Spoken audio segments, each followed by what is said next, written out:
Nah, lalu perlu kita perhatikan bahwa ya, saya lupa recording ya. Nah, ini sudah ada yang recording, terima kasih.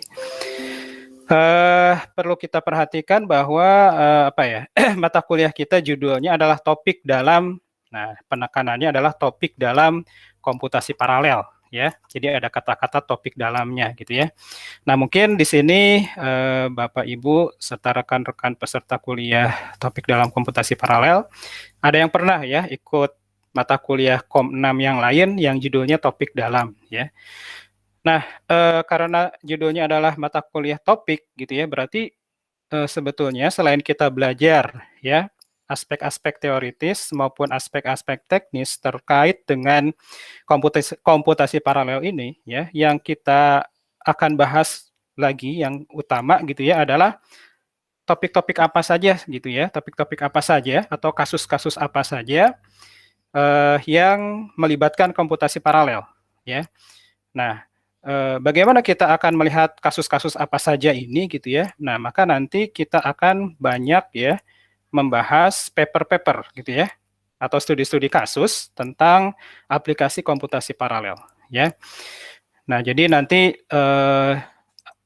hampir setengah semester ya kita akan banyak membahas publikasi-publikasi ilmiah di bidang komputasi paralel. Nah, ini yang membedakan dengan mata kuliah di strata 1 gitu ya atau di tingkat sarjana. Kalau di tingkat sarjana isi kuliahnya full teori dan praktik dari pertemuan 1 sampai 14. Nah, ini di program magister maupun doktor maka mata kuliahnya berimbang gitu ya. Ada yang isinya teori dan praktik, ada yang isinya adalah membahas publikasi ilmiah di bidang yang sedang dibahas ya dalam kasus ini adalah komputasi paralel.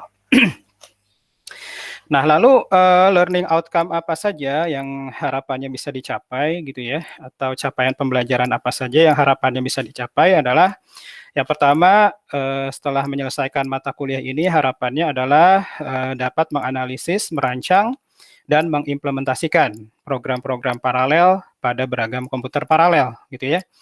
Nah, jadi mungkin kalau kita tidak atau belum mampu merancang dan mengimplementasikan program paralel yang kompleks ya, paling tidak kita paham yang simpel-simpel gitu ya, yang sederhana-sederhana gitu ya.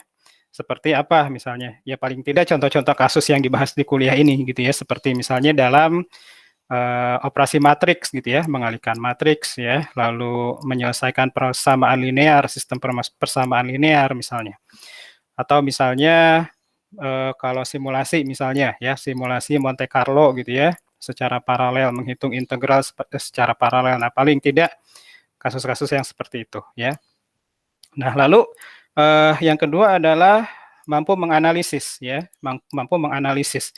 Nah, menganalisis ini berdasarkan key performance index tadi gitu ya, berdasarkan metrik-metrik kinerja tadi. Jadi kalau kita dikasih algoritma paralel, maka kita bisa hitung asimptotiknya ya, kinerja asimptotiknya, seperti speed up-nya berapa gitu ya, efisiensinya berapa, jadi perkiraannya kira-kira berapa ya. Nah, lalu yang ketiga adalah merancang lingkungan komputasi paralel ya. Nah, yang namanya komputasi paralel itu perlu komputer paralel ya. Dalam skala paling sederhana komputer paralel mungkin bisa jadi laptop kita. Laptop kita bisa kemungkinan besar adalah sudah berupa komputer paralel juga gitu ya. Nah, tapi kadang kita perlu komputer paralel yang skalanya lebih luas ya.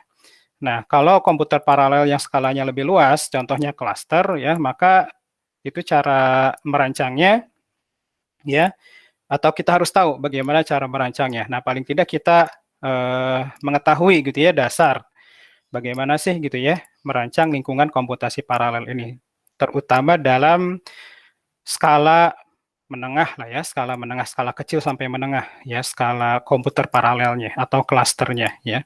Jadi kalau kita disuruh mengemukakan ya bagaimana sih bentuk klaster komputer paralel itu, maka paling tidak kita bisa bilang oh komputer paralel itu perlu ini, koneksinya perlu ini, software-softwarenya perlu ini. Nah, itu paling tidak kita bisa mengemukakan hal tersebut ya.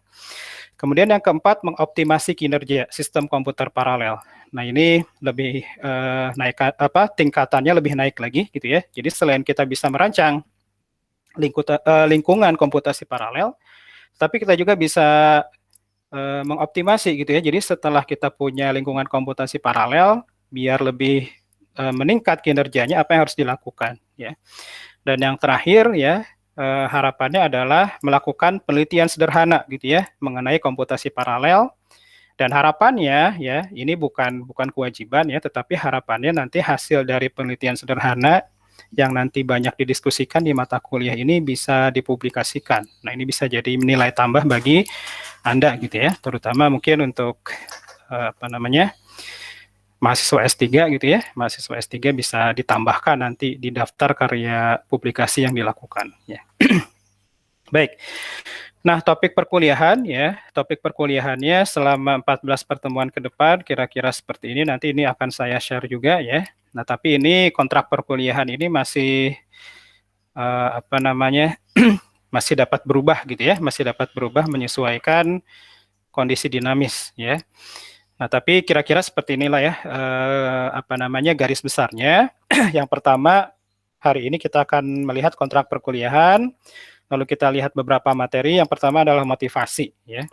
Lalu kita akan coba lihat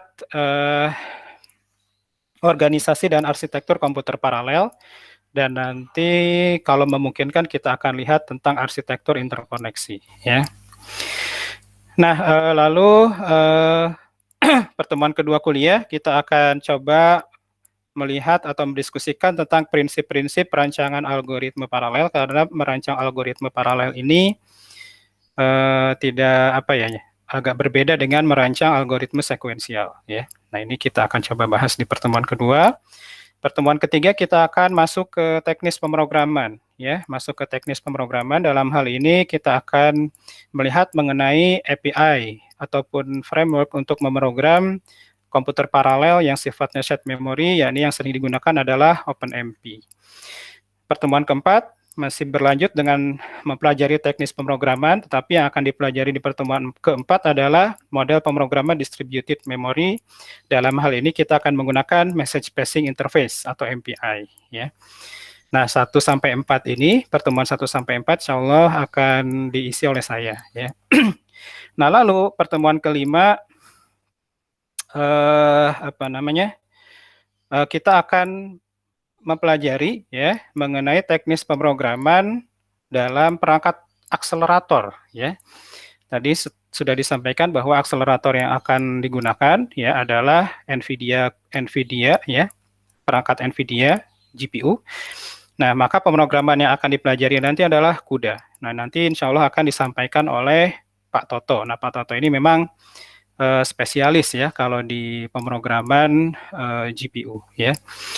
Nah, lalu berikutnya adalah pertemuan ke-6 ya akan diisi dengan tadi ya bagaimana menganalisis algoritma dan program paralel ya. Jadi kita lihat indeks-indeks kinerja utamanya gitu ya.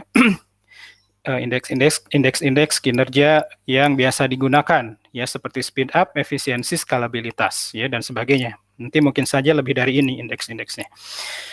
Nah, nanti akan mengisi insya Allah adalah Pak Heru Sukoco ya.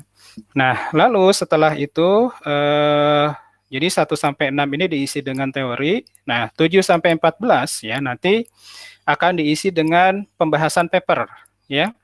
Pembahasan paper untuk melihat penerapan gitu ya, penerapan komputasi paralel di berbagai bidang ya. Nah, bidang-bidang ini nanti sesuai dengan dosen mengajarnya ya. Katakanlah nanti Pak Wisnu ya akan mengisi pertemuan 7-8 membahas paper, mungkin akan banyak terkait dengan bidang beliau, bioinformatika gitu ya. Lalu Pak Heru ya juga nanti akan mengisi review paper di pertemuan 9-10, Pak Toto di pertemuan 11-12, dan saya sendiri di pertemuan 13-14 ya. Nah, untuk praktikum sama ya, 14 pertemuan. Praktikum ini jadi begini ya.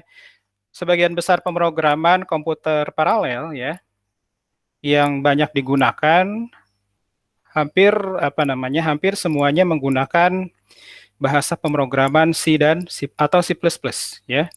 Nah, jadi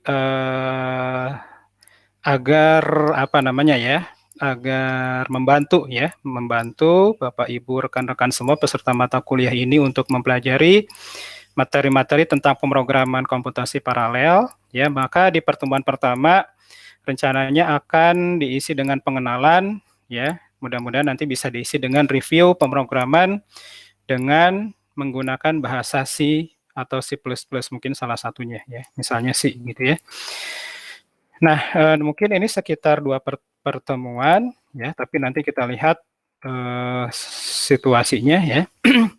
Nah, lalu praktikum berikutnya dilanjutkan dengan pemrograman OpenMP, di sini 2 pertemuan, pemrograman CUDA 2 pertemuan, dan nanti di pertemuan ke-7 pemrograman MapReduce ya.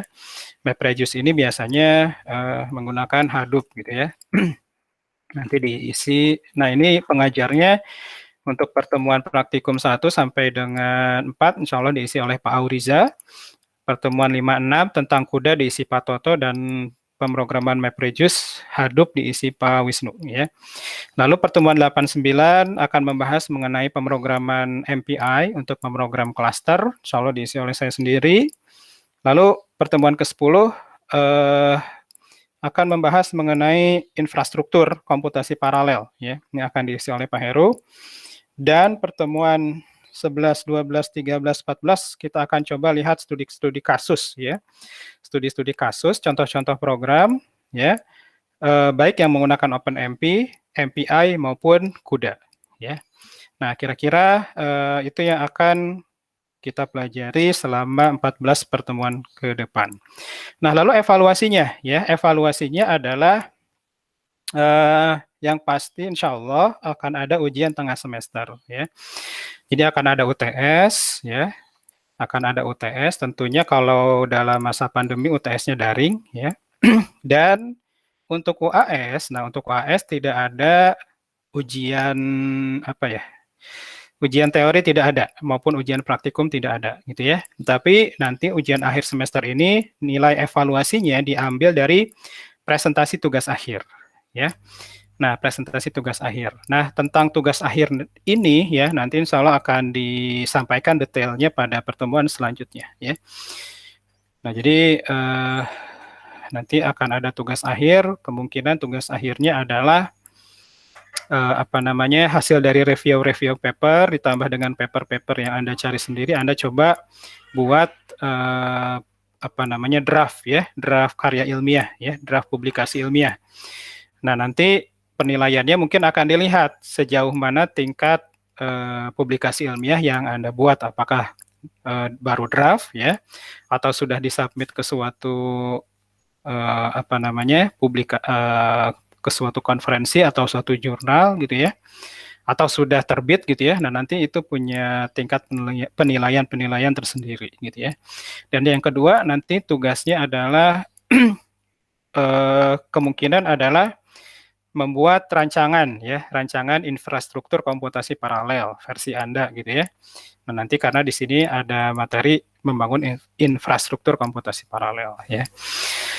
Nah, lalu kita juga akan memanfaatkan LMS IPB ya. LMS IPB yang alamatnya adalah New LMS IPB ICID ya. Nah, nanti Anda akan enroll ya, enroll ke mata kuliah ini ya. Tentang kode atau kunci enrollment-nya ya, atau enrollment key-nya nanti ada di slide presentasi. Nah, materi bacaan banyak gitu ya, tidak mesti semua Anda baca, Anda boleh pilih yang paling sesuai gitu ya. Nah, biasanya yang kita gunakan adalah buku yang pertama ini, Introduction to Parallel Computing, yang menulis Grama ya, Anand Grama dan sebagainya ya. Tapi kita tidak terikat ke referensi-referensi ini ya. Lalu ke bukunya Stalling ya, Computer Organization and Architecture ya. Nah, ini karena komputasi paralel ini sangat erat kaitannya dengan organisasi dan arsitektur komputer. Jadi mau tidak mau agak sedikit mereview ya tentang organisasi komputer dan arsitektur ya. Juga ada buku Distributed and Cloud Computing from Parallel Processing to the Internet of Things, tulisan Kai Huang ya dan Jack Donggara.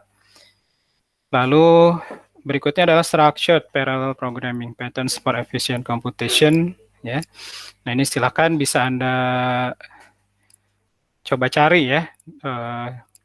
Ya saya punya, cuman bukan versi resmi gitu ya. Jadi mungkin nanti kalau yang memerlukan japri saja gitu ya. Nah, lalu kegiatan praktikum tadi sudah ya. Jadi kita akan belajar materi-materi pemrograman ya. Nah, lalu ini tugas akhir. Nah, ini belum final ya. Yang tertera di sini belum final. Nanti ini akan coba kita review lagi ya. Nanti kita akan update tentang tugas akhir ini. Komponen penilaian ya, komponen penilaian di sini tertera hanya UTS, tugas akhir dan praktikum ya. Jadi UTS kan ada ya, nanti ujian teori ya, tugas akhir nanti menggantikan UAS ya, lalu praktikum 20%. Nah, mungkin nanti akan ada komponen tugas juga ya, cuman belum saya tambahkan di sini ya. Mungkin nanti ada penugasan dari dosen 1 atau 2 kali di kuliah gitu ya. Nah, nanti bisa membantu ya, membantu penilaian, mudah-mudahan bisa meningkatkan ya nilai akhir Anda ya. Nah, kehadiran ya, untuk kehadiran meskipun kita daring ya, maka tetapi ya tetap berlaku ketentuan kehadiran IPB ya. Ketentuan kehadiran IPB ya adalah kita harus hadir setidaknya 80% dari seluruh pertemuan kuliah ya. Nah, sebenarnya ini kan gampang sekarang ya untuk kehadiran ini. Jadi kalau ada PIN kehadirannya, maka Anda bisa scan ya, scan QR code untuk kehadiran. Tapi kalau tidak, Anda bisa isi mandiri ya untuk kehadiran ini. Untuk praktikum, ketentuan IPB mensyaratkan bahwa hadirnya harus 100%. Nah, ini juga dalam masa pandemi ini menurut saya lebih mudah dilakukan ya. Nah, baik, kira-kira itu tentang gambaran ya, apa yang akan coba kita pelajari pada mata kuliah ini. Sampai sini ada yang ingin disampaikan dulu? Izin bertanya Pak Indra. Iya, silakan. Nah, perkenalkan saya Damai dari mahasiswa Sinergi 2020. Iya. Tahun ini. Nah, itu kan masih di S1 ya Pak ya, yang di IPB Mobile. Jadi nanti presisinya apakah di grup atau bagaimana Pak? Baik, untuk daftar hadir sekarang boleh silakan mengisi dari IPB Mobile ya. Kalau saya sih cenderung tidak terlalu strict ya masalah kehadiran ini. Jadi kalau prinsip saya pertemuan online ini ya kelas kuliah online ini silakan Anda ikuti bagi yang memungkinkan ya, artinya tidak terkendala koneksi, tidak terkendala hal-hal lain gitu ya. Nah, baiknya Anda ikuti kuliah online ya. Tapi kalaupun tidak, nah nanti insya Allah ada rekamannya. Nah, ini sudah direkam ya, nanti mohon di-share rekamannya. Dan untuk kehadiran, saya sudah siapkan di BAP perkuliahan, jadi silakan bisa mengisi langsung dari IPB Mobile ya. Kebetulan saya belum dapat PIN ya, belum dapat PIN kehadiran, jadi belum bisa membangkitkan QR code ya. Jadi diisi lewat aplikasi saja ya, aplikasi IPB Mobile. Ya itu Pak, yang di aplikasi saya itu masih aplikasi pakai NIM Sarjana. Oh ya, belum masuk ya? Iya belum. Semester depan insya Allah. Oh, oke. Kalau begitu chat saja ya, di chat saja. Oh, di sini. Wapri Pak. Oh, ya? chat sini. Oh, ya, chat di sini aja ya, yang belum ada di IPB Mobile ya. Oke, jadi kira-kira demikian ya. Oke, nah baik, kalau tidak ada lagi ya, sisa waktunya akan saya isi dengan materi perkuliahan hari ini ya. Oke. Nah, jadi pertemuan pertama ini kita diskusi ya tentang pengenalan komputasi paralel ya. Ini sebenarnya materinya banyak, tapi mudah-mudahan bisa tersampaikan dalam satu pertemuan. Jadi nanti kalau ada yang belum tersampaikan, baik itu saya lupa menyampaikan, terlewat gitu ya atau apa, nah mudah-mudahan nanti Anda bisa coba lihat di referensi-referensi yang tadi tercantum di kontrak perkuliahan tadi ya. Oke. Nah, ketika kita belajar sesuatu gitu ya, maka kita itu harus punya motivasi gitu ya, motivasi mengapa sih kita belajar ini gitu ya. Jadi kita belajar ini tuh kira-kira ada gunanya tidak gitu ya. Nah, maka biasanya kalau di awal kuliah kita kasih motivasi dulu gitu ya, motivasi, alasan-alasan kenapa sih kita perlu belajar ini gitu ya. Nah, komputasi paralel ya, komputasi paralel.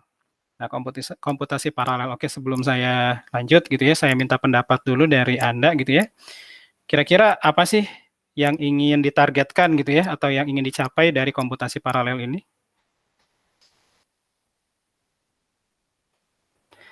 Ada yang ingin memberikan pendapat? Izin memberikan pendapat. Silakan. Yang dicapai tentang peningkatan performa sih Pak. Ya. Mengolah data. Peningkatan performa atau kinerja ya. Dalam hal apa nih kinerjanya? Dalam hal pengolahan data Pak, daripada data paralel yang diproses. Ya. Nah, kinerja ini kan banyak ya. Apakah waktu gitu ya, waktu pemrosesan, apakah jumlah sumber daya yang digunakan gitu ya, atau jumlah power gitu ya, daya yang digunakan atau apa gitu ya. Nah, kira-kira apa nih yang biasanya ingin dicapai? Menurut saya waktu Pak. Ya, betul ya, salah satunya waktu ya. Jadi salah satunya waktu ya. Jadi mengapa ada komputasi paralel ya? Karena orang ya atau pihak-pihak yang melakukan proses komputasi ya, tentunya proses komputasi ini kan dilakukan untuk problem solving gitu ya, memecahkan masalah-masalah. Nah, biasanya masalah-masalah yang harus diselesaikan pakai komputasi adalah masalah-masalah yang bukan masalah sederhana gitu ya, biasanya masalah-masalah yang kompleks ya. Dan masalah-masalah ini semakin hari gitu ya, semakin bertambah waktu, semakin kompleks ya, semakin kompleks, maka proses komputasi untuk memecahkan masalah itu semakin lama gitu ya, semakin lama. Nah, sehingga sementara hasil dari komputasi tersebut harus segera didapatkan gitu ya, tidak bisa menunggu selesainya komputasi tersebut dalam waktu yang lama, jadi harus segera didapat. Nah, maka yang ingin ditargetkan salah satunya adalah bisa menjalankan komputasi dengan waktu yang lebih singkat gitu ya, atau yang lebih cepat. Nah, contoh kasus ya, ini saya lupa saya mengambil dari mana ya referensinya. Kira-kira seperti ini ya. Jadi ini dalam kasus weather forecasting ya, perakiraan cuaca ya. Jadi untuk memforecasting itu mungkin bisa jadi Anda ada yang lebih tahu gitu ya, perlu banyak parameter gitu ya. Jadi untuk melakukan forecasting ini menggunakan suatu model ya, suatu model komputasi gitu ya. Nah, misalnya modelnya adalah atmosfer ya, dari atmosfer ya. Atmosfer ini kan sangat luas gitu ya. Nah, lalu dibagi-bagi gitu ya, dibagi-bagi menjadi region-region atau sel-sel dalam koordinat 3 dimensi gitu ya. Lalu ukuran selnya itu 1 mil kali 1 mil kali 1 mil. Nah, untuk seluruh atmosfer yang melingkupi bumi ini ya, maka butuh 500 kali 10 pangkat 6 cells ya, atau 500 juta cells ya. 500 juta sel.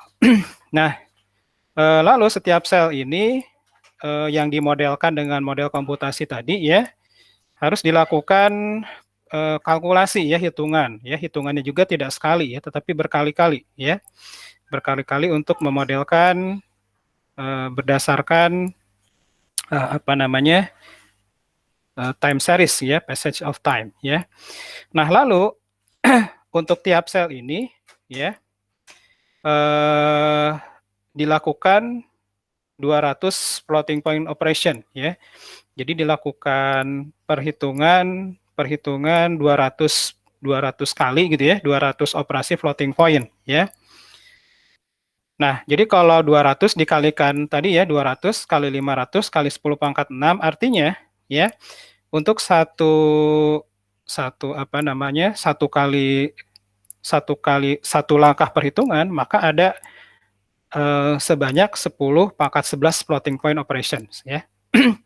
Nah, kita ingat floating point itu kan adalah nilai bilangan real, ya. Jadi ada nilai bilangan bulatnya dan nilai pecahannya, gitu ya. Nah, direpresentasikan dalam bilangan floating point kalau di komputer, ya. Kita tahu 10 pangkat 11 hampir 1 triliun, gitu ya. Jadi dalam satu iterasi gitu ya, butuh 1 triliun floating point, ya. Nah, jadi kalau kita mau memprediksi cuaca ya 10 hari ke depan ya, maka kurang lebih kita butuh 1,5 kali 10 pangkat 11 floating point operations ya. Jadi untuk memprediksi 10 hari ke depan itu butuh berapa ini ya? 100 triliun ya. Sekitar 100 triliun lebih ya, 100 triliun lebih perhitungan ya. Dan perhitungannya bukan perhitungan sederhana karena floating point ya, lebih kompleks dibandingkan perhitungan integer ya. Nah, kalau kita punya komputer yang punya kemampuan 100 juta floating point operation per second ya, dia bisa melakukan 100 juta operasi floating point dalam tiap detik ya. Maka waktu yang diperlukan untuk memprediksi cuaca 10 hari ke depan adalah 17 hari, ya. Jadi Anda bayangkan kita mau memprediksi cuaca 10 hari ke depan, tapi hasil prediksinya itu baru keluar 17 hari ke depan gitu ya. Berarti sudah telat gitu ya prediksinya ya.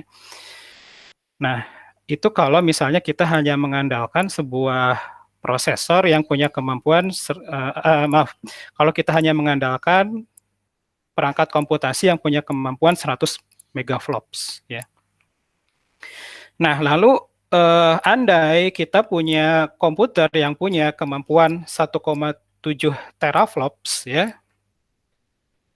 Jadi teraflops ini kan di atasnya megaflops ya. Jadi 10 pangkat 3-nya megaflops adalah 1 teraflops ya. Jadi kalau kita punya komputer 1,7 teraflops ya, maka prediksi 10 hari ke depan cuaca ini bisa selesai dalam 2 menit gitu ya. Bisa selesai dalam 2 menit ya. Jadi lebih sebentar ya. Nah, masalahnya ya, adakah komputer atau prosesor tunggal yang kemampuannya 1,7 teraflops gitu ya. Dia bisa melakukan 1,7 floating point operation dalam 1 detik. Nah, kalau prosesor tunggal saya kira tidak ada ya. Nah, nanti ke depannya jawabannya adalah tidak bisa mengandalkan lagi prosesor tunggal gitu ya. Oke. Nah, tadi gitu ya ingin mendapatkan hasil komputasi yang lebih cepat ya, karena kita berkejaran dengan waktu gitu ya. Harus real time, tidak bisa telat nih hasilnya gitu ya. Jadi kita butuh waktu yang cepat. Nah, lalu contoh berikutnya adalah dalam simulasi ya. Nah, ini simulasi misalnya simulasi pergerakan partikel air gitu ya. Jadi misalnya kita mau bikin simulasi air mancur ya. Nah, salah satu cara mensimulasikan air mancur adalah mengenerate partikel-partikel air sebanyak mungkin ya untuk membuat pergerakan air ini seperti realistis gitu ya. Nah, masalahnya berapa banyak partikel air ya agar hasilnya smooth gitu ya. Nah, berarti harus banyak ya mengenerate-nya ya. Mengenerate partikel-partikel ini yang bentuknya titik-titik ini ya. Kalau cuma sedikit kan kelihatannya aneh gitu ya, tapi kalau ini banyak maka dia akan smooth ya. Nah, jadi dalam partikel system ini gitu ya, kita harus mengenerate sebanyak maksimum partikel ya, tergantung mau seberapa detail simulasinya ya. Nah, lalu setiap partikel ini harus kita gerakkan sesuai dengan rumusan tertentu. Misalnya kita generate 1 miliar partikel. Nah, setiap partikel ini harus dihitung. Sekarang posisinya di mana, nanti berikutnya posisinya di mana gitu ya, harus dihitung satu-satu gitu ya. Nah, dalam kurun waktu tertentu ya, maka partikel ini akan decay gitu ya, akan hilang ya. Nah, jadi kira-kira algoritma sederhananya begini ya. Jadi pertama partikelnya di-create. Nah, di sini ada partikel dengan indeks I, array ya. Nah, berarti partikelnya banyak nih ya. Partikelnya banyak ya. Nah, setiap partikel ke I ini harus di-set ya, harus di-set decay-nya berapa gitu ya. lalu parameter-parameter lainnya seperti apa, ya. Nah, lalu setiap partikel tadi harus digerakkan gitu ya. Jadi sekarang ada di mana, berikutnya posisinya ada di mana, harus dihitung ya. Nah, coba kita bayangkan kalau mengenerate dan menghitung partikel-partikel ini dilakukan secara sekuensial gitu ya. Nah, mungkin Anda bisa paham ya maksud sekuensial. Sekuensial itu kan berarti berurutan ya. Jadi misalnya sekarang dihitung partikel pertama gitu ya, pergerakannya kemana. Berikutnya dihitung partikel kedua, berikutnya dihitung partikel ketiga, berikutnya dihitung partikel keempat gitu ya. Nah itu akan lama sekali gitu ya melakukan simulasi seperti ini ya. Jadi kalau ada 1 miliar partikel maka harus ada 1 miliar step yang dilakukan ya. Nah ini maka ini bisa dipercepat menggunakan komputasi paralel gitu ya. Jadi misalnya kita bagi-bagi nih kalau dilakukan secara paralel. Jadi misalnya kita punya beberapa perangkat komputasi atau beberapa prosesor, katakanlah seperti itu ya. Nanti misalnya prosesor pertama tugasnya menghitung partikel berapa sampai berapa, prosesor kedua menghitung partikel berapa sampai berapa ya. Nah ini bisa lebih mempersingkat gitu ya waktu simulasi partikel ini. Dan masih banyak contoh lainnya dan ini terus digunakan ya. Komputasi paralel ini terus digunakan. Nah, ini saya ambil dari buku ya. Nah, ini mohon maaf saya belum sempat menyematkan sumber-sumber dari tangkapan layar ini. Jadi ini saya ambil dari beberapa sumber, cuman saya belum mencantumkan sumbernya. Nanti insya Allah kalau sempat akan saya tambahkan. Nah, jadi misalnya di tadi ya di climate modeling, pemodelan iklim ya. Nah, jadi ini penjelasannya ya. Tidak beda jauh dengan yang tadi ya, contoh yang tadi. Lalu dalam bidang bioinformatika, nah mungkin Bapak Ibu rekan-rekan semua mungkin ada yang pernah mengambil bioinformatika ya. Jadi misalnya protein folding ya. Misalnya untuk penanganan masalah-masalah kesehatan gitu ya. Seperti penyakit Huntington, Parkinson, Alzheimer ya. Nah, jadi untuk meneliti gitu ya, untuk meneliti molekul-molekul kompleks ya, seperti protein ya, yang mungkin kalau pakai komputer biasa itu akan sulit dianalisis gitu ya. Nah, ini memerlukan komputer yang kinerjanya tinggi atau high performance computing ya. Nah, berikutnya contoh lainnya adalah drug discovery ya. Jadi drug discovery ini berarti untuk menemukan ya obat-obat yang lebih efektif ya, lebih efektif untuk men-treat ya suatu penyakit ya. Lalu energy research ya, untuk riset di bidang energi ya. Jadi untuk membuat pemodelan ya seperti turbin angin ya, solar cell dan sebagainya, baterai. Nah, ini perlu untuk memodelkan hal-hal ini ya, harus dibantu dengan perangkat komputasi yang memadai ya. Nah, oke. Nah, berikutnya adalah yang harapannya bisa menjadi motivasi adalah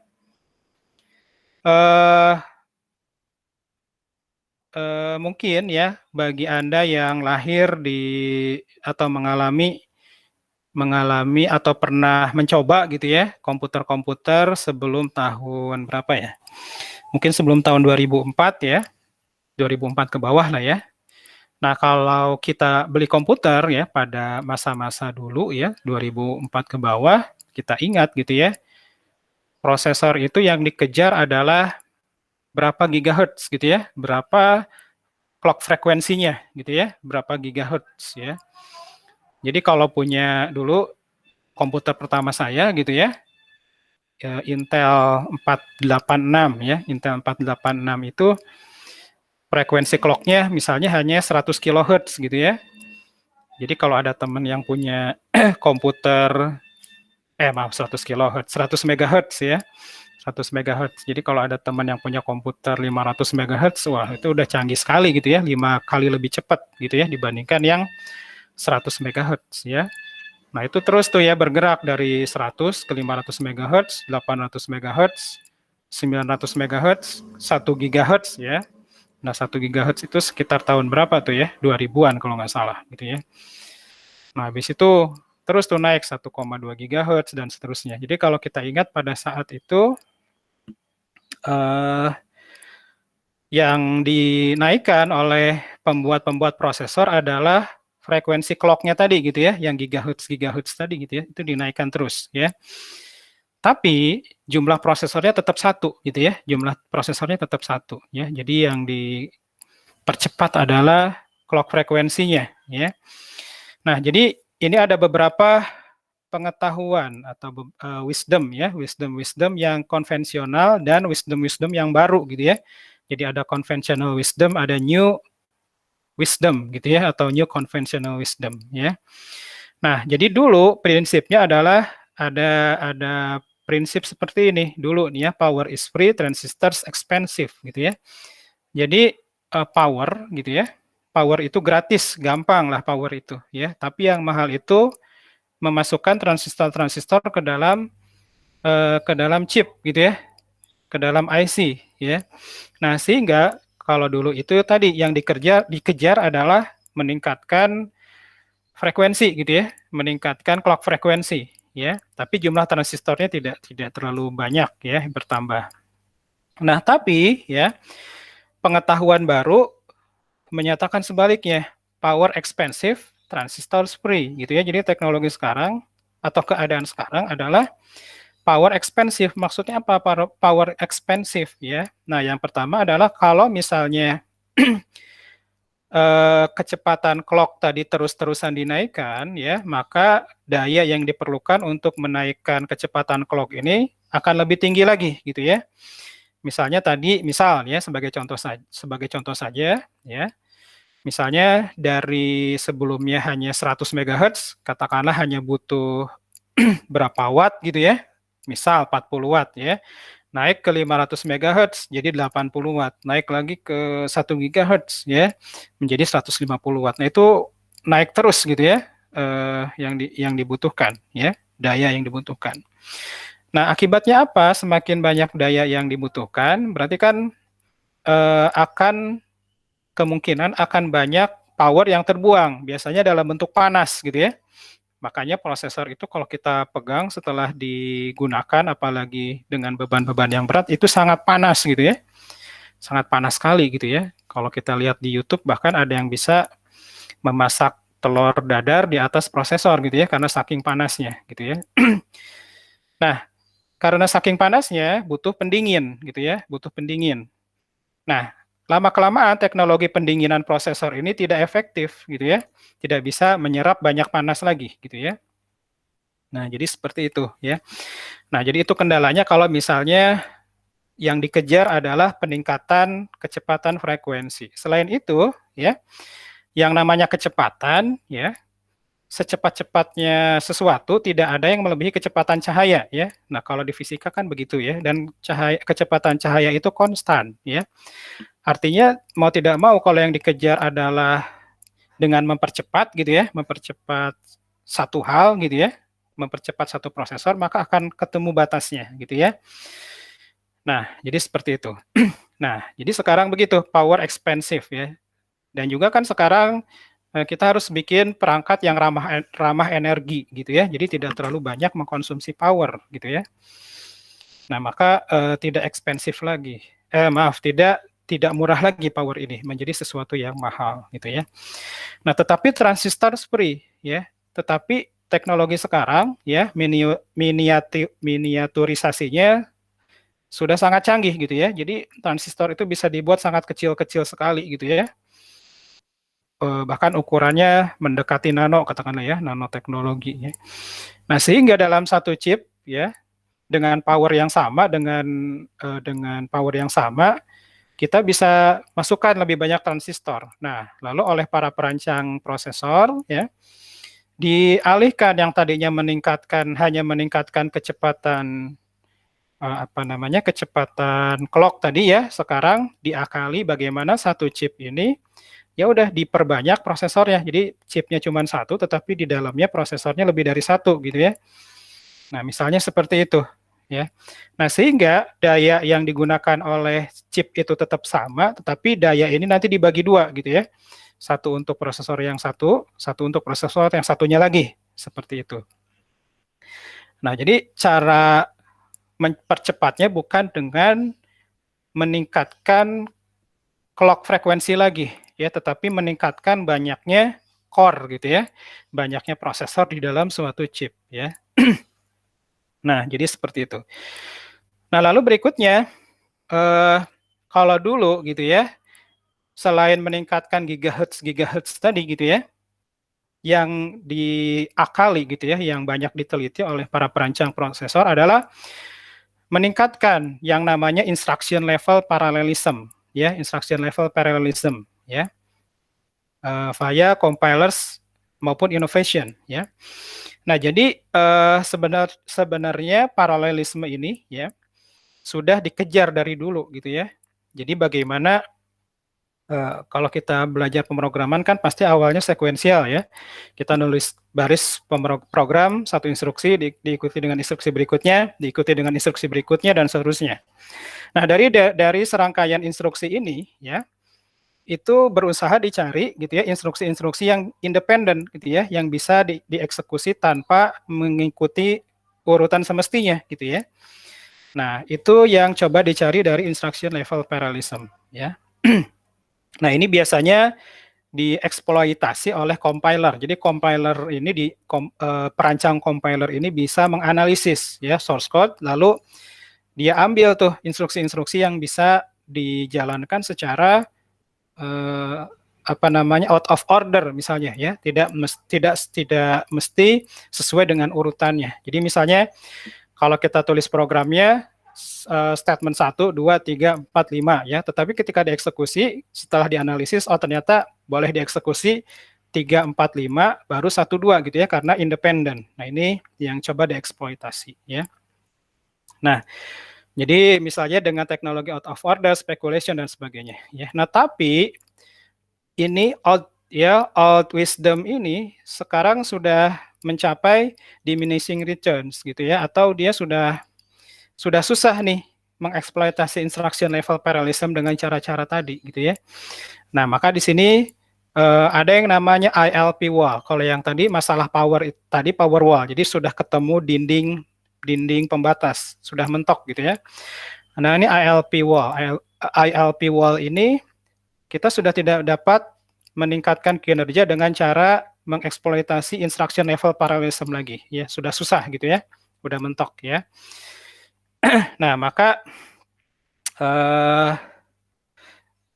kita tidak bisa mengandalkan paralelisme pada level instruksi lagi. Kita harus naik gitu ya. Misalnya nanti paralelisme tingkat thread gitu ya, atau paralelisme tingkat proses gitu ya. Jadi paralelismenya tidak bisa yang kecil-kecil lagi, tapi harus yang lebih gede gitu ya. Nah, lalu berikutnya old conventional wisdom ya. Jadi pengetahuan yang lama adalah operasi-operasi yang sulit seperti perkalian itu lambat prosesnya, tetapi memori lebih cepat gitu ya. Nah, jadi ini kalau prinsip lama, tapi kalau prinsip baru kita tahu prosesor sangat pesat perkembangannya dibandingkan teknologi memori ya. Jadi memori ini jauh lebih lambat dibandingkan prosesor gitu ya. Termasuk prosesor ini termasuk proses-proses yang rumit seperti mengalihkan, membagi gitu ya. Nah, ini lebih cepat ya. Nah, artinya apa? Artinya gap ya antara kecepatan prosesor ya, kecepatan prosesor dan kecepatan memori ya. Itu jadi semakin jauh gitu ya. Jadi jarak kecepatan prosesor dengan kecepatan memori sangat jauh gitu ya. Nah, sehingga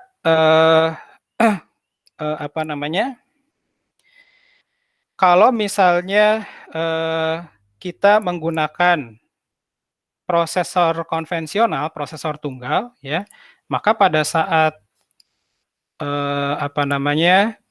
kita menjalankan program sekuensial, lalu program tersebut sedang meminta data ke memori dan meminta data ke memori ini butuh waktu yang lebih lama gitu ya, yang lama, maka akhirnya prosesor jadinya idle gitu ya.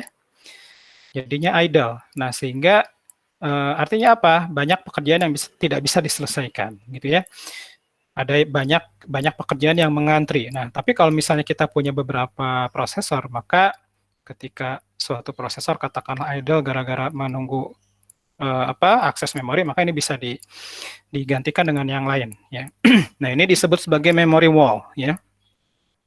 Nah, sebagai ilustrasi, untuk mengakses data ke RAM, ya, itu butuh 200 clock cycle. Sementara untuk mengalihkan, itu hanya butuh 4 clock cycle, ya.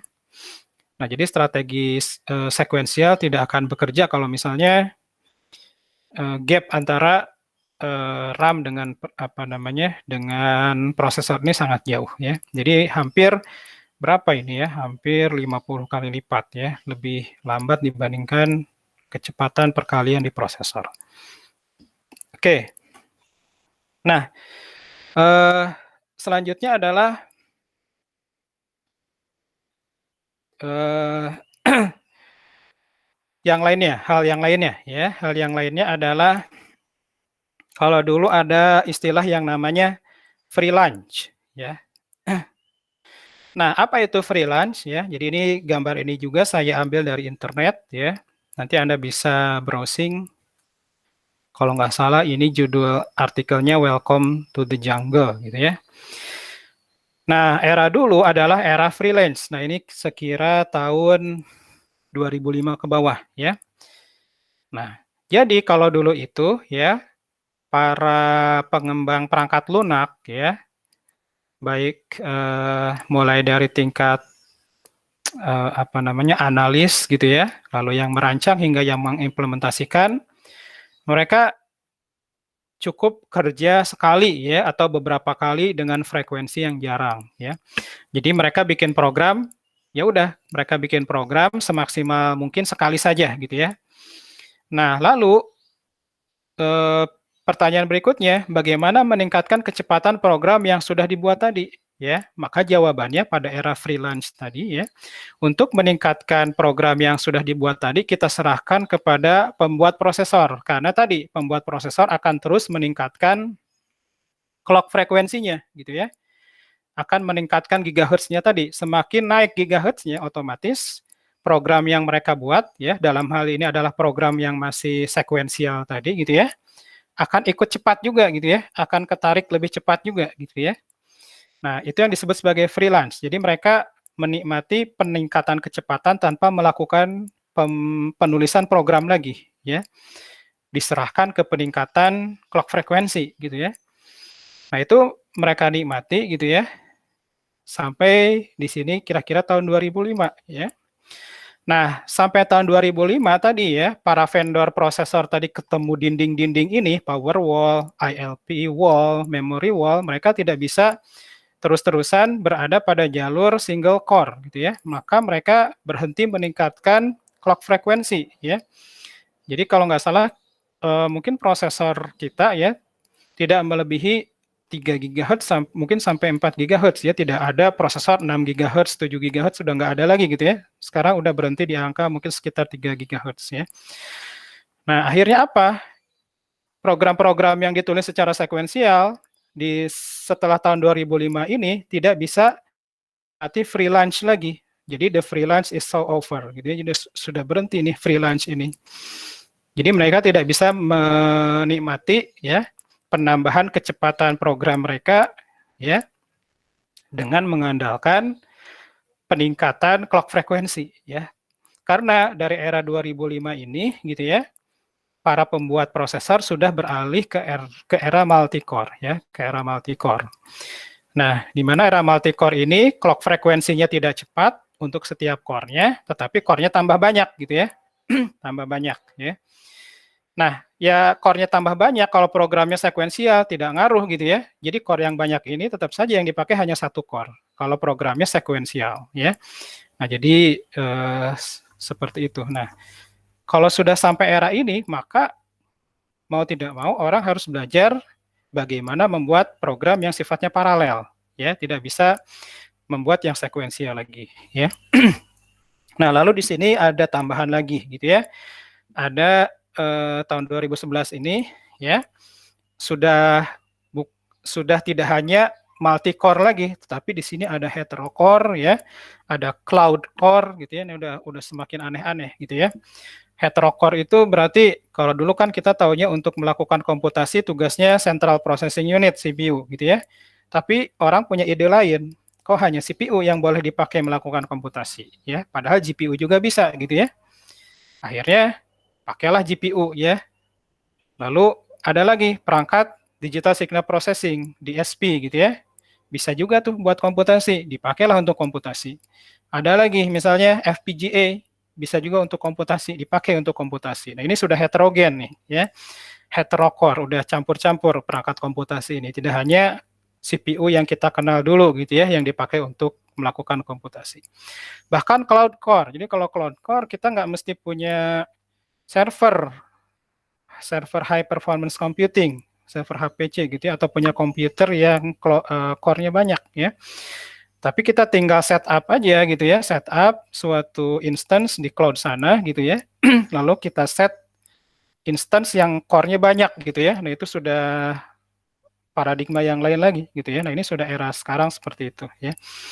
Nah, maka di sini ada istilah welcome to the jungle karena sudah banyak ya varian-varian perangkat komputasi ya. Nah, kalau udah era ke sini ya, sepertinya kita harus sudah tahu gitu ya, sudah belajar nih komputasi paralel gitu ya di era-era sini. Oke ya. Nah, lalu sedikit definisi ya, sedikit definisi. Oh ya, jika ada yang perlu disampaikan ya, silakan Anda boleh interupsi ya, boleh menginterupsi. Lalu jika ingin ada yang ditanyakan silakan ya. Oke. Nah, high performance computing ya. Jadi di sini yang namanya komputasi paralel biasanya berkaitan erat dengan istilah ini ya, komputasi berkinerja tinggi ya. Nah, apa itu high performance computing ya?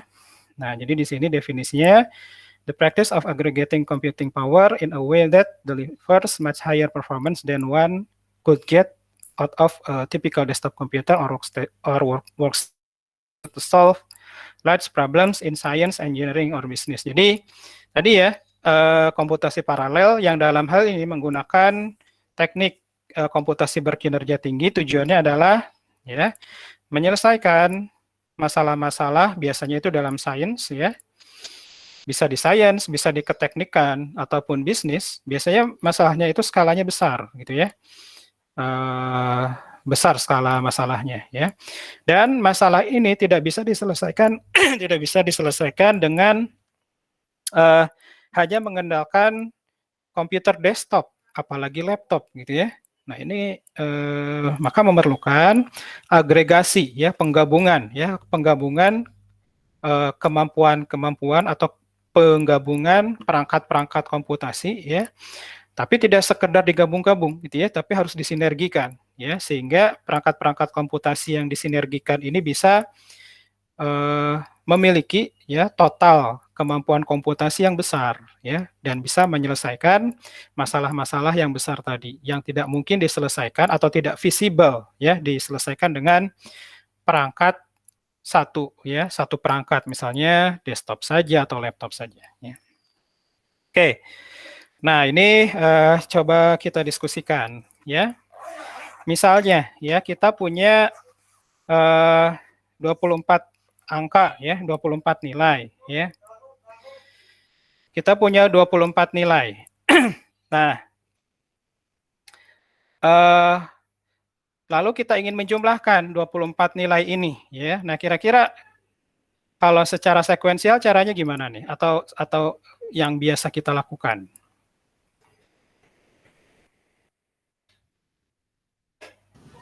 Dijumlahin satu-satu, Pak.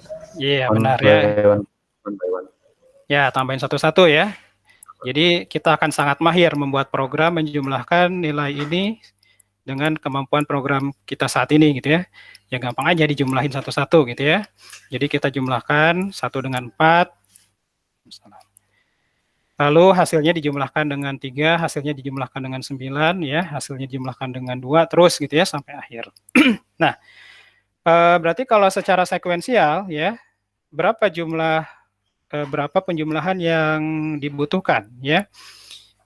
Berapa nih penjumlahan yang dibutuhkan? 23. 23 ya, 23 penjumlahan ya. Oke, nah sekarang misal kita punya 8 buah CPU gitu ya, atau prosesor. Kira-kira menurut Anda gimana cara menjumlahkan 24 nilai ini dengan 8 CPU? Secara bersamaan ya, 8 CPU ini jalannya bersamaan. Kira-kira gimana? Masing-masing dibagi 8. Ya. Nah, Berapa? jadi gimana nih dibagi 8 gitu ya. 24 nilai ini ya. Ya, boleh begitu ya. Jadi 24 nilai dibagi ke 8 CPU ya. Jadi mungkin begini kira-kira ya, 24 bagi 8 kan 3 ya. Berarti setiap CPU dapat 3 nilai. Misalnya ini CPU 0 gitu ya. Lalu yang ini CPU 1 ya. Lalu yang ini CPU 2, yang ini CPU 3, yang ini CPU 4 ya. Yang ini CPU 5 ya, ini CPU 6, CPU 7. Nah, dari aspek waktu ya, misalnya untuk melakukan sekali penjumlahan, misal gitu ya, misal butuh waktu sebanyak T ya, maka untuk melakukan kalau sekuensial tadi untuk menjumlahkan 24 bilangan ini kan berarti butuh 23 T gitu ya.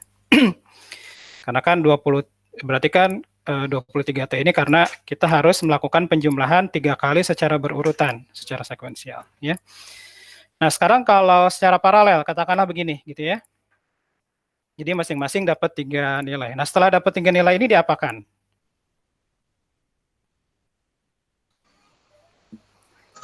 Dijumlahkan Digabung gitu ya? sebelahnya, iya. Oh ya. Nah, jadi ada banyak cara sih ya untuk ini. Jadi misalnya cara yang naif dulu ya, ini nanti disatukan gitu ya, ke salah satu CPU ya. Disatukan ke salah satu CPU ya. Misalnya ini dikasih ke CPU atau dibaca oleh CPU 0 ya. Jadi CPU 0 ini menerima penjumlahan selain dari CPU 0 sendiri ya, dari CPU 1, 2, 3, 4, 5, 6, 7 ya. Nah, baru hasil-hasilnya dia jumlahkan. Nah, berarti dari sisi waktu ya, berapa banyak yang dibutuhkan ya kalau misalnya untuk sekali melakukan penjumlahan adalah T. Nah, untuk yang tadi ya, penjumlahan di masing-masing prosesor, berarti ini waktu yang dibutuhkan berapa lama nih? 3T. 3T ya. Berapa? 2T Oh, iya. ya? 2T. Ya, 2T ya. Kenapa? Kan ini paralel gitu ya. Paralel ya. Jadi barengan ya. Jadi 2T ya. Nah, habis itu ini kita abaikan dulu nih ya waktu untuk mengirimkan nilai dari setiap CPU ke CPU 0 ya. Nah, lalu berikutnya ditambah dengan CPU 0 menjumlahkan masing-masing subtotal dari setiap prosesor. Berarti butuh berapa? 7T. 6. 6 ya. 1, 2, 3, 4, 5, 6, 7. 6T ya. Ada 6 angka kan ya. Berarti ini butuh 6T ya. Jadi totalnya kita sudah memerlukan waktu 8T gitu ya. Nah, jadi kalau yang sekuensial 23T ini 8T. Jadi di sini, nah ini kita coba hitung. Tadi ya, kita pakai metrik speed up ya. Speed up ini adalah waktu yang diperlukan secara sekuensial ya, dibagi dengan waktu yang diperlukan secara paralel ya. Dengan cara ini maka kita peroleh 23 per 8 ya. Berapa nih? Kurang dari 3 ya. 2, 2, sekian ya, 2, sekian kali berarti percepatannya dengan 8 CPU ya. Nah, padahal kalau idealnya yang namanya speed up itu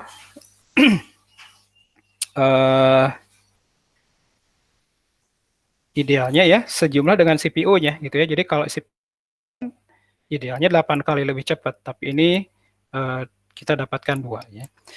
Nah, ini solusi yang pertama. Nah, solusi yang berikutnya adalah bisa juga seperti ini gitu ya. Nah, bisa juga seperti ini ya. Nah, ini juga saya ambil dari buku ya sebenarnya contoh kasus ini. Nah, solusi yang kedua adalah sama gitu ya. Setiap prosesor mendapatkan 3 nilai. Jadi prosesor 0, 1, 2, 3, 4, 5, 6, 7 dapat 3 nilai. Nah, lalu nilai-nilai ini 8, 19, 7, ini adalah hasil jumlahnya, ya. Hasil jumlahnya, ya. Nah, lalu bedanya dengan yang tadi adalah kalau yang tadi itu kan setiap prosesor menjumlahkan masing-masing nilai, ya. Lalu diserahkan kepada CPU 0, ya. Nah, Anda bayangkan kalau ininya banyak, ya. Misalnya jumlah nilai yang dijumlahkan banyak gitu ya. Misalnya ada 10 pangkat berapa lah ya, 10 pangkat 23 nilai misalnya. Lalu prosesor yang mengerjakan juga banyak, misalkan yang mengerjakan ada 500 prosesor gitu ya. Nah, berarti ya kelemahan dari cara yang pertama ini adalah si CPU 0 ya harus melakukan penerimaan nilai dari N-1 prosesor ya. Jadi kalau tadi 8 prosesor, maka dia harus receive nih ya, harus receive sebanyak 7 kali gitu ya, atau harus membaca nilai sebanyak 7 kali ya. Kalau 500 prosesor, maka dia harus melakukan penerimaan nilai sebanyak 499 receive gitu ya. Nah, ini kalau dari aspek waktu komunikasi gitu ya, maka terlalu banyak waktu komunikasi yang diperlukan gitu ya. Karena banyak sekali ya proses komunikasi yang dilakukan. Nah, jadi sebetulnya dalam komputasi paralel tidak hanya kecepatan prosesnya saja yang dihitung, tetapi waktu untuk komunikasi tadi gitu ya, untuk mengirimkan nilai. Nah, jadi seperti itu. Nah, strategi lainnya adalah setelah setiap prosesor ini mendapatkan nilai-nilai penjumlahan lokalnya gitu ya, maka dia tidak semuanya diserahkan ke satu prosesor ya, tetapi diserahkan ke prosesor tetangganya gitu ya. Nah, jadi ini sepertinya tadi ada yang menyampaikan ide ini juga ya. Nah, jadi misalnya prosesor setelah semua ini selesai menjumlahkan masing-masing nilai, maka prosesor 1 ya memberikan nilainya ke prosesor ke-0 ya. Jadi yang bertugas menjumlahkan dua nilai adalah prosesor-prosesor yang indeksnya genap gitu ya. 0, 2, 4, 6 gitu ya. Nah, jadi yang menjumlahkan 0 dengan 1 adalah prosesor 0, yang menjumlahkan 2 dengan 3 adalah prosesor 2, yang menjumlahkan 4 dengan 5 adalah prosesor 4, yang menjumlahkan 6 dengan 7 adalah prosesor 6. Nah, jadi seperti itu. Nah, lalu berikutnya,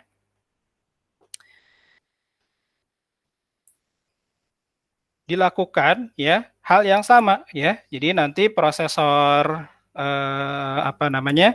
prosesor 0 ya akan menerima nilai dari hasil penjumlahan prosesor 01 ya, di mana nilai itu sudah ada di prosesor 0 ya, dan hasil penjumlahan dari 2 dan 3 di mana dia ada di prosesor 2 ya.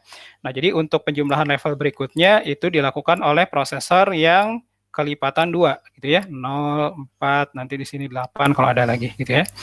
Dan seterusnya sampai akhir ya. Nah, dengan keadaan seperti ini ya, maka jumlah receive ya yang harus dilakukan ya akan jauh berkurang ya. Jumlah komunikasi yang harus dilakukan harus dilakukan jauh lebih sedikit dibandingkan pendekatan yang pertama ya. Jadi nanti bisa kita hitung berapa ya. Kalau ini kan butuh 7 receive ya, maka di sini yang pertama ya seperti ini ya, lalu berikutnya dan seterusnya ya.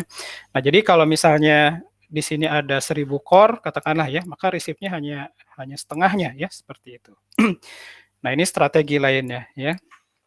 Dan juga kalau kita lihat nanti jumlah penjumlahannya hanya tiga tahap penjumlahan ya. Jadi ini kan sama kayak tadi ya, seperti yang solusi pertama. Nah, yang ini 1 penjumlahan, 2 penjumlahan, 3 penjumlahan. Kalau yang tadi kan dia melakukan yang di bawah ini 6 penjumlahan ya. Nah, ini solusi lainnya ya dari contoh kasus menjumlahkan bilangan. Oke.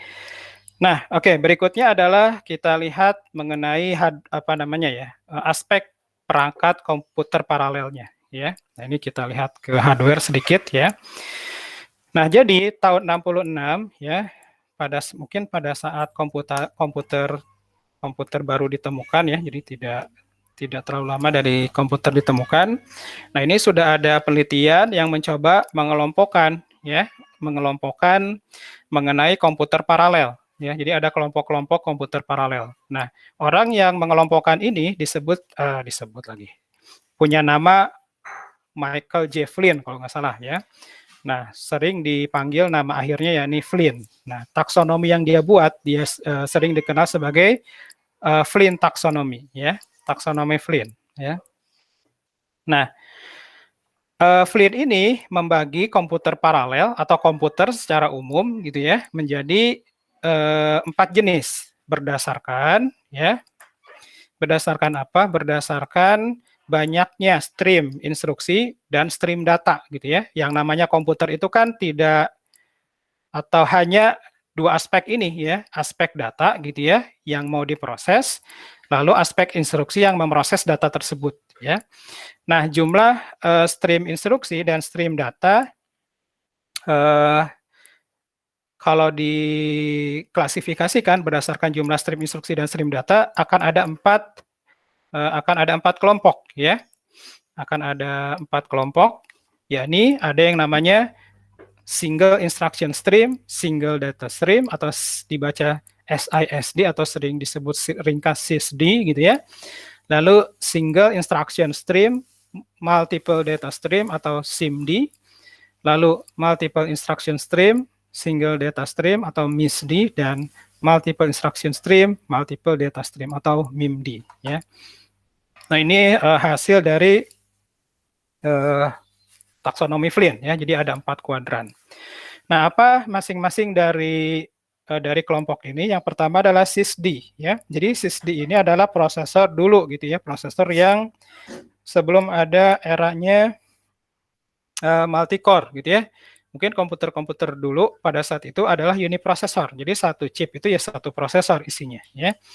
Jadi dia adalah komputer sekuensial ya, tapi tadi komputer sekuensial ini meskipun prosesornya cuma satu, tetapi sebetulnya di dalamnya dia berusaha mengeksploitasi paralelisme tapi di level instruksi gitu ya. Misalnya Anda ingat lagi di pelajaran organisasi dan arsitektur komputer ya, ada yang namanya pipelining ya. Jadi pipelining ini juga sebenarnya di dalamnya ada paralelisme juga, tapi di level stage gitu ya, di level satu instruksi yang dibagi menjadi beberapa stage ya.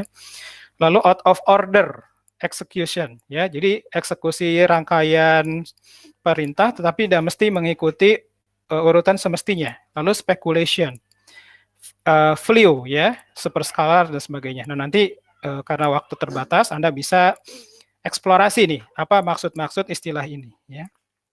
Nah, pokoknya ini prosesor zaman dulu gitu ya. Nah, berikutnya SIMD ya. Single instruction stream, multiple data stream ya. Nah, dari namanya kita bisa meraba-raba nih maksudnya apa gitu ya. Jadi maksudnya adalah single instruction stream. Berarti input untuk menerima instruksinya hanya ada satu gitu ya. Tetapi prosesor ini ya, banyak prosesor ini dia punya input untuk data masing-masing gitu ya.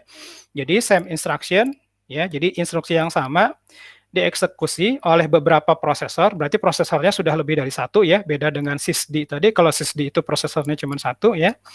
Jadi dieksekusi oleh lebih dari satu prosesor terhadap data yang berbeda gitu ya, terhadap data stream yang berbeda gitu ya.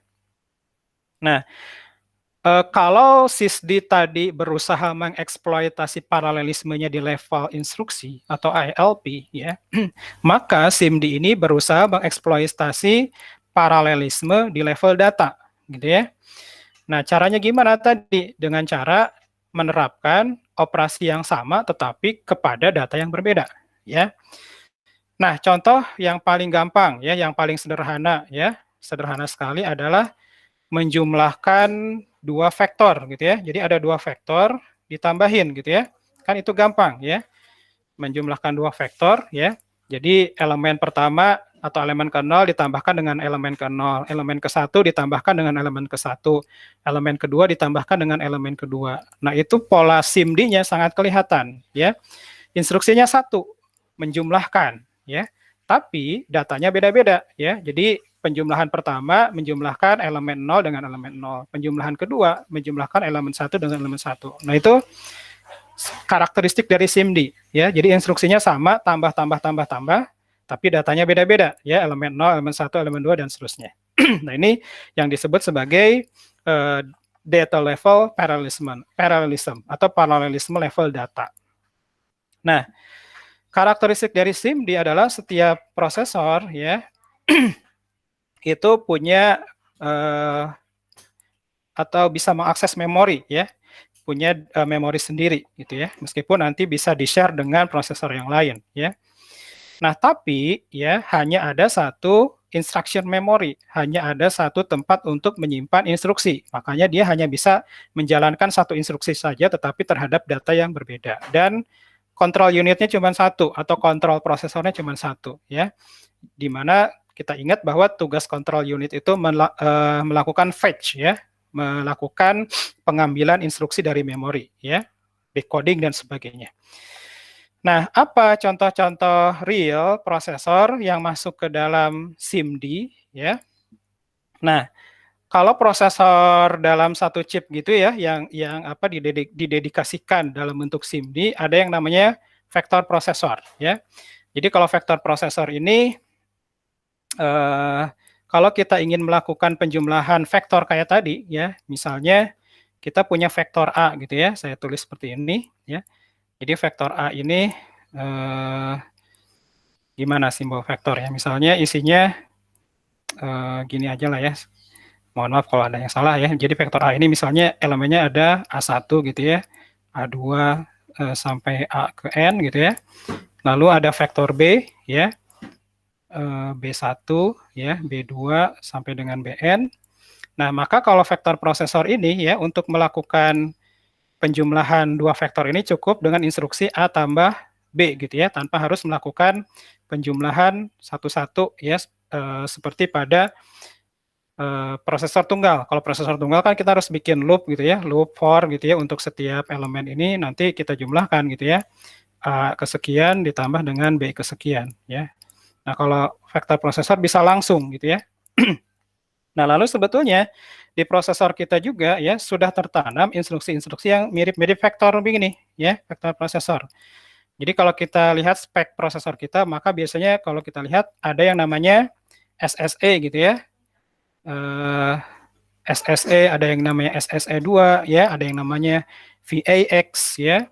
Nah, ini sejenis ini ya. Jadi dia bisa melakukan operasi terhadap vektor dalam saat yang bersamaan gitu ya, elemen-elemen vektor secara bersamaan. Atau GPU ya. Nah, GPU juga masuk ke dalam kelompok SIMD ya. Nah, jadi SIMD ini kira-kira seperti ini gitu ya. Jadi kontrol unitnya cuma satu ya. Prosesornya banyak. Nah, prosesor-prosesor ini bisa punya data masing-masing ya. Nah, tapi kelemahan SIMD adalah seperti ini ya. Jadi dia karena hanya bisa menerima satu instruksi, jadi kalau dia ketemu branching, percabangan, if else ya, kadang dia nggak bisa barengan ya. Jadi contoh kasus misalnya ada penggalan statement program seperti ini gitu ya. Jadi operasi C sama dengan A ini dilakukan kalau nilai B isinya 0. Kalau B bukan 0, maka dilakukan proses A per B. Nah, lalu di sini ada beberapa prosesor 0, prosesor 1, prosesor 2, prosesor 3, masing-masing nilainya, masing-masing punya nilai ABC. AB di prosesor 0 seperti ini, di prosesor 1 seperti ini, prosesor 2 seperti ini, prosesor 3 seperti ini. Nah, maka berdasarkan perintah if else ini, kalau kita lihat yang memenuhi bagian if ya, adalah ya, karena kan eksekusi ini tetap satu persatu ya, jadi pertama dijalankan dulu if B sama dengan 0. Lalu dicek ya, apakah B sama dengan 0? Kalau ya, maka ambil perintah C sama dengan A. Nah, berarti perintah yang akan dieksekusi berikutnya adalah C sama dengan A. Nah, C sama dengan A ini yang mengerjakan hanya prosesor-prosesor yang kebetulan nilai B-nya sama dengan 0. Nah, yang nilai B-nya sama dengan 0 adalah hanya prosesor 0 dan prosesor 3, ya. Nah, lalu bagaimana dengan prosesor yang nilai B-nya tidak 0? Nah, kalau yang prosesor B-nya nilainya tidak 0, maka mau tidak mau dia idle, ya. Dia idle karena saat ini prosesor SIMD sedang mengerjakan C sama dengan A, dan yang ini kan tidak mengerjakan C sama dengan A. Nah, baru berikutnya, pada waktu berikutnya, ya, prosesor mengerjakan C sama dengan A per B. Nah, pada saat mengerjakan C sama dengan A per B, yang gantian yang prosesor 0 dan prosesor 3 idle, karena kan yang namanya if else nggak mungkin dua-duanya jalan, ya. Nah, ini adalah kendala SIMD. Nah, jadi SIMD ini atau data parallelism ini hati-hati dengan ketemu branching, percabangan, gitu ya. Jadi percabangan ini adalah salah satu hal yang akan menurunkan kinerja dari prosesor SIMD. Oke. Berikutnya ya, MIMD ya. MIMD ini multiple instruction stream, multiple data stream. Nah, kita lihat sekarang namanya ya. Kalau SIMD kan instruction stream-nya cuma satu. Nah, kalau MIMD instruction stream-nya multiple, berarti lebih dari satu ya. Dan data stream-nya juga lebih dari satu. Ya, nah ini lebih fleksibel lagi karena setiap prosesor selain bisa memproses data yang berbeda juga bisa mengeksekusi instruksi yang berbeda. Kalau SIMD kan hanya satu ya. Nah, targetnya kalau SIMD tadi data parallelism, maka MIMD ini targetnya adalah task. Yang diparalelkan adalah task-nya ya. Jadi setiap prosesor itu boleh memiliki task yang berbeda. Kalau SIMD tadi kan tasknya sama semua gitu ya. Menjumlah semua gitu ya. Kalau MIMD boleh beda-beda. Misalnya prosesor 0 menjalankan perkalian, prosesor 1 pembagian, prosesor 2 mengerjakan hal yang lain lagi yang berbeda. Datanya juga bisa beda-beda gitu ya.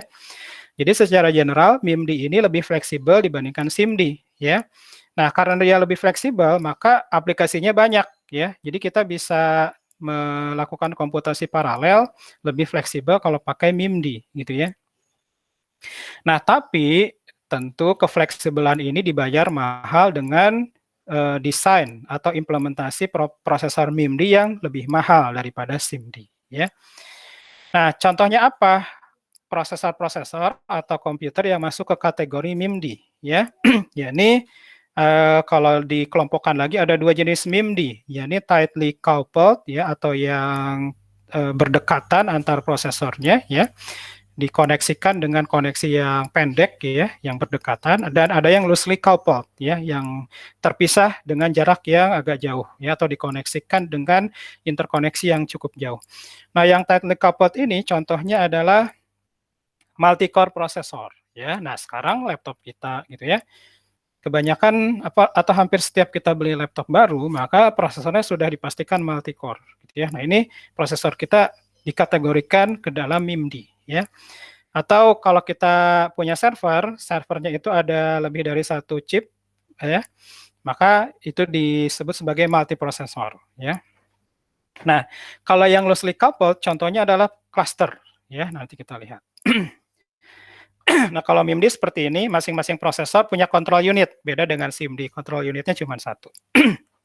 Dan masing-masing prosesor bisa punya data masing-masing. Oke, sudah jam 9:30 ya, sebentar lagi, oke. Oke, nah, contoh ya, contoh dari SIMD ya. Jadi SIMD ini yang tightly coupled ya, juga bisa kita bedakan lagi ya, yang tightly coupled tadi ada dua ya, ada multi-core, ada multiprosesor. Yang multi-core dulu ya. Nah, jadi multi-core ini sering disebut sebagai namanya SMP gitu ya. Nah, apa SMP itu ya? Symmetric Shared Memory Multiprocessors atau sering disingkat SMP. Atau sering juga disebut sebagai Uniform Memory Access atau UMA. Nah, kenapa disebut sebagai symmetric atau Uniform Memory Access ya? Karena arsitekturnya begini ya. Prosesor gitu ya, banyak. Nah, prosesor-prosesor ini berbagi gitu ya. satu ruang alamat memori atau berbagi memori yang sama, ya. Artinya apa? Artinya waktu yang diperlukan oleh prosesor 1, 2, 3, 4 untuk mengakses main memory adalah sama, tidak ada perbedaan. Jadi prosesor 1 mengakses main memory dengan prosesor 4 mengakses main memory sama, ya. Nah, maka disebut sebagai simetrik, ya. Karena sama, ya. Atau disebut juga sebagai uniform memory access karena sama waktunya, ya. Nah, karakteristik lainnya adalah masing-masing prosesor boleh punya cache, ya, punya cache. Nah, karena prosesor ini punya cache, ya, maka nanti ada masalah lagi yang disebut sebagai cache coherence, ya. Cache coherence ini kenapa? Karena kan cache ini dipakai untuk menyimpan data secara sementara, ya, data di main memory ditaruh sementara di cache. Nah, karena cache-nya misah gitu ya antar prosesor, maka bisa jadi ada inkonsistensi data, ya. Nah, maka di sini kalau waktu kita belajar organisasi dan arsitektur komputer, ada yang namanya cache coherence, ya. Nah, berikutnya yang kedua adalah yang asimetrik, ya, yang masih masuk ke dalam kategori tightly coupled tapi asimetrik, disebutnya sebagai distributed shared memory atau DSM atau disebut juga sebagai non-uniform memory access atau NUMA, ya. Nah, jadi kalau SMP ini chip prosesornya cuma satu tetapi di dalam core-nya banyak gitu ya, mengakses memori yang sama. Nah, kalau NUMA masing-masing prosesor chip gitu ya. Jadi di sini ada beberapa multi-core, multiprosesor, microprosesor, ya. Jadi chipnya banyak gitu ya, chip prosesornya banyak, dan masing-masing chip ini punya memori sendiri-sendiri gitu ya. Nah, kenapa disebut non-uniform? Karena kalau misalnya saya ambil prosesor yang pertama, ya, kalau dia mengakses memori lokalnya, pasti akan lebih cepat dibandingkan dia mengakses memori yang punyanya prosesor 5, misalnya yang ini, gitu ya. Nah, maka disebut sebagai non-uniform karena tidak sama waktunya, ya. Jadi waktu untuk mengakses memori ke sini tidak sama dengan waktu untuk mengakses memori ke sini, ya. Nah, sehingga pemrograman pada NUMA ini sangat memperhatikan localization, ya. Jadi sebisa mungkin akses data itu ke memori lokalnya, jangan ke memori prosesor lain, gitu ya. Tetapi kelebihannya adalah kita bisa punya lebih banyak memori, ya, di sini, ya. Nah, contohnya adalah di server biasanya, ya. Kalau di server biasanya kita sangat lazim melihat motherboard-nya itu punya lebih dari satu soket prosesor. Nah, ini adalah contoh arsitektur NUMA, gitu ya. Jadi setiap prosesor biasanya punya channel memori sendiri gitu ya. Misalnya ini prosesor ini memorinya yang sebelah sini ya. Prosesor ini memorinya yang sebelah sini. Jadi kalau ini mengakses memori yang ini waktunya lebih lama dibandingkan ini mengakses memori yang ke sini gitu ya. Nah, ini NUMA ya.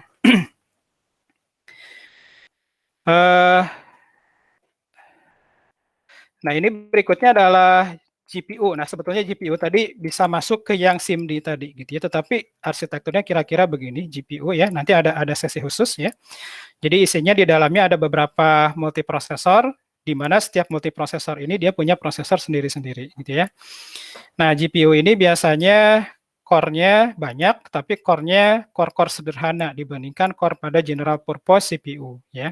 Nah, ini nanti Anda bisa lihat ya, karena waktu terbatas. Dan GPU ini kenapa core-nya bisa banyak? Karena kalau kita gambarkan secara sederhana, core-core-nya itu core-core sederhana. Jadi kalau di gambar ini, kotak-kotak hijau ini adalah core-core-nya. Ukurannya kecil, bandingkan dengan yang di CPU, lebih besar. Ya.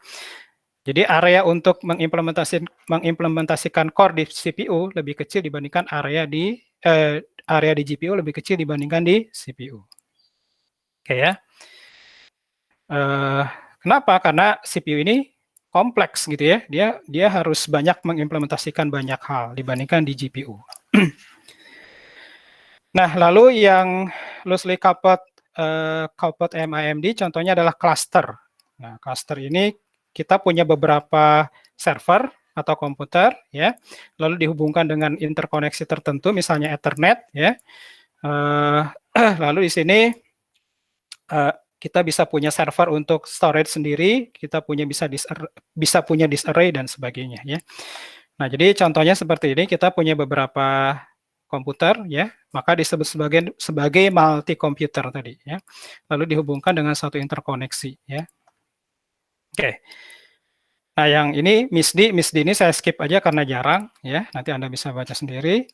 Nah, ini yang ingin saya sampaikan bahwa saat ini kita bisa melihat secanggih apa sih gitu ya komputer yang ada ya atau disebut sebagai superkomputer dengan melihat website ini top500.org. Nah, nanti silakan Anda buka ya.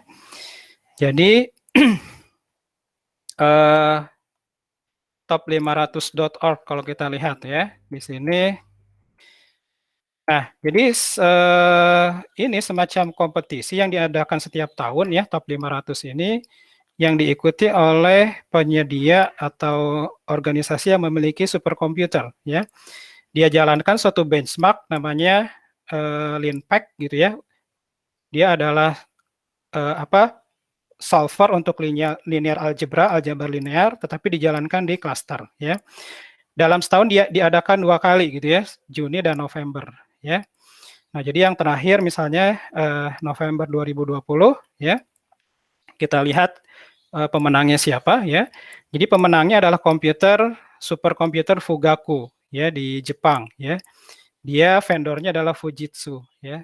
Nah, kita lihat ya jumlah core-nya.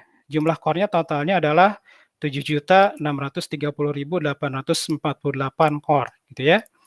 Power-nya 29.899 kW gitu ya. Nah, lalu kemampuan processing-nya ya rata-ratanya adalah 442 juta ya, 10 teraflops ya. Nah, tera ini habis ya teraflop ya, berarti tera floating point operation per second ya. Lalu RPIC-nya 537.220 teraflop. Berarti 442 peta ya, petaflop ya. Nah, jadi ini saat ini adalah komputer ini ya. Nah, kalau tahun lalu IBM ya, vendornya IBM, komputernya adalah Summit. Ini di Amerika ya. Nah, jadi ini bisa Anda lihat update-nya tiap tahun ya. Nah, jadi ini daftarnya. Nah, jadi oke, saya minta waktu sedikit ya, agak terlambat ini.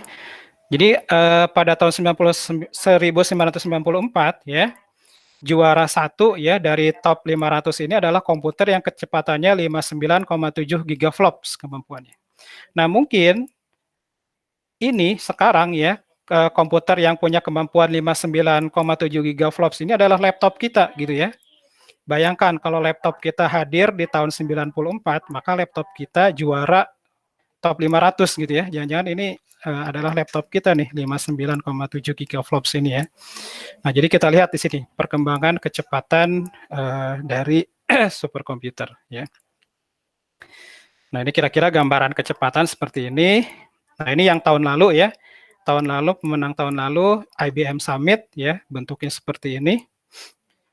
Jadi ada berapa ini? 4.608 server ya. Servernya ada 4.608 ya. Nah, kalau yang tahun ini pemenangnya yang menarik adalah prosesornya bukan menggunakan prosesor x86 yang seperti biasa kita pakai ya, tetapi pakai prosesor jenis RISC ya. Jenis RISC ya.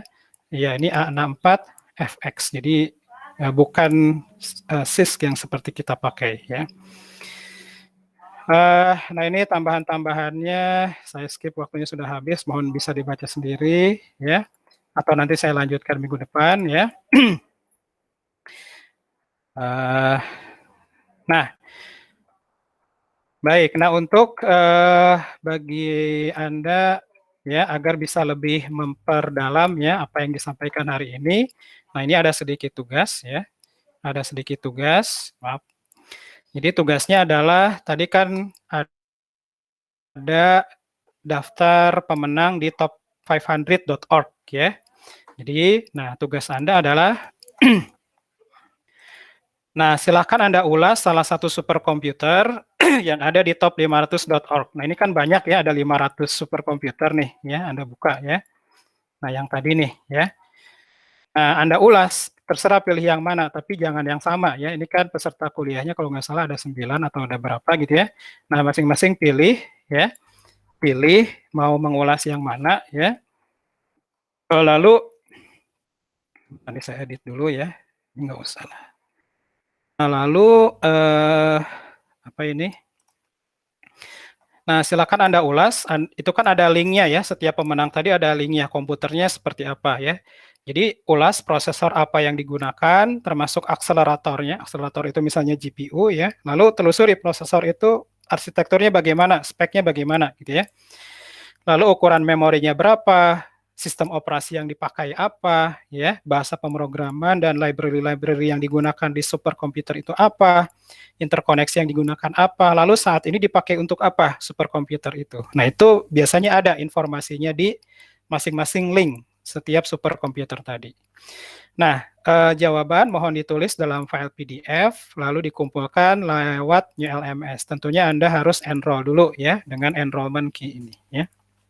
Oke, baik, jadi ya, itu yang bisa saya sampaikan. Nah, ini adalah bahan bacaan, ya, bahan bacaan yang bisa Anda lihat, ya. Yang dua yang atas ini free, bisa Anda download. Kalau yang bawah ini ya harus nyari-nyari sendiri deh ya, karena nggak free. Ya. Oke, baik. Mohon maaf, terlambat 5 menit dari 9.40. Sebelum saya tutup, ada yang ingin disampaikan dulu. Nanti ini ada. Izin Pak Hendra, mungkin boleh kita melakukan grup work buat update atau apa gitu Pak? Atau silakan, gimana? Silakan Anda buat grup WA-nya ya. Nanti saya di-add aja ya. Baik Pak, terima kasih Pak. Ya, sama-sama. Oke, jadi nanti ini kan belum enroll ya ke NewLMS. Nanti saya share ini di grup WA dulu ya. Nanti saya share juga di NewLMS. Oke. Oke, baik. Saya kira cukup ya. Ada lagi sebelum saya tutup? Kalau tidak ada, kita cukupkan saja untuk pertemuan hari ini. Saya stop share screen dulu. Oke, baik. Alhamdulillah kuliah hari ini telah berjalan. Mohon maaf apabila ada kekurangan dan keterlambatan dalam akhir kuliah ya. Terima kasih. Assalamualaikum warahmatullahi wabarakatuh. Selamat pagi semuanya. Waalaikumsalam warahmatullahi wabarakatuh. Terima kasih Pak Hendra. Ya, sama-sama. Oke. Ya, Pak. Oh ya, ini yang rekam siapa tadi ya? Pak Eko, Pak. Oh, Pak Eko. Oke, nanti mohon di-share ya linknya. Ya. Saya lupa tadi ngerekam. Saya tutup ya. Terima kasih. Baik, Pak.